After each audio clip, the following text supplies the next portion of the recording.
इस वीडियो के अंदर हम competitive, non competitive and uncompetitive enzyme inhibition के ग्राफ्स को आइडेंटिफाई करना सीखेंगे। और देखिए बहुत ही सिंपल है, आप विद इन सेकेंड आंसर दे सकते हो। तो चलिए अब हम बताते हैं कि आप विद इन सेकेंड आंसर कैसे दोगे।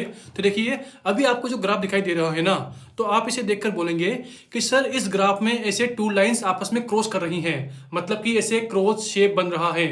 और देखिए कॉम्पिटेटिव इनहिबिशन, इसका फर्स्ट वर्ड क्या है? सी। तो सी मतलब क्या होता है? क्रॉस। यानी कि अगर किसी ग्राफ में ऐसे क्रॉस दिखाई दे रहा है, टू लाइंस आपस में क्रॉस कर रही हैं, मतलब कि this is the graph of competitive inhibition. आंख बंद करके आंसर टिक करना। ओके। एंड अभी जो आपको ग्राफ दिखाई दे रहा है, तो आप इसे देखकर बोलेंगे कि सर इस ग्राफ में टू लाइंस का जो वन एंड है ना, वो आपस में जुड़े हुए हैं, मतलब कि ऐसा वी शेप का स्ट्रक्चर बन रहा है। यानी कि टू लाइंस का वन एंड, मतलब कि दोनों लाइंस का वन एंड आपस में जुड़ा हुआ है और अनदर एंड दूर दूर है, मतलब कि ऐसे वी शेप का स्ट्रक्चर बना हुआ है। और देखिए जब आप ऐसे एंड ड्रॉ करते हो ना, तो आपको उसमें वी दिखाई देगा।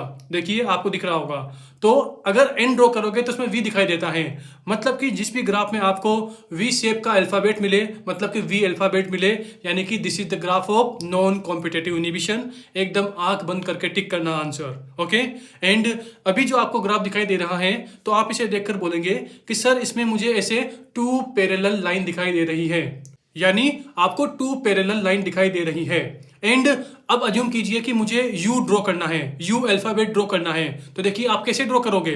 सबसे पहले आप ऐसे टू पैरेलल लाइन ड्रॉ करोगे, उसके बाद इनका जो लोअर एंड है उसे से मिला दोगे। ओवरऑल आपने क्या किया? टू पैरेलल लाइन से यू ड्रॉ कर दिया, यानी कि यू मतलब अनकॉम्पिटेटिव इनहिबिशन।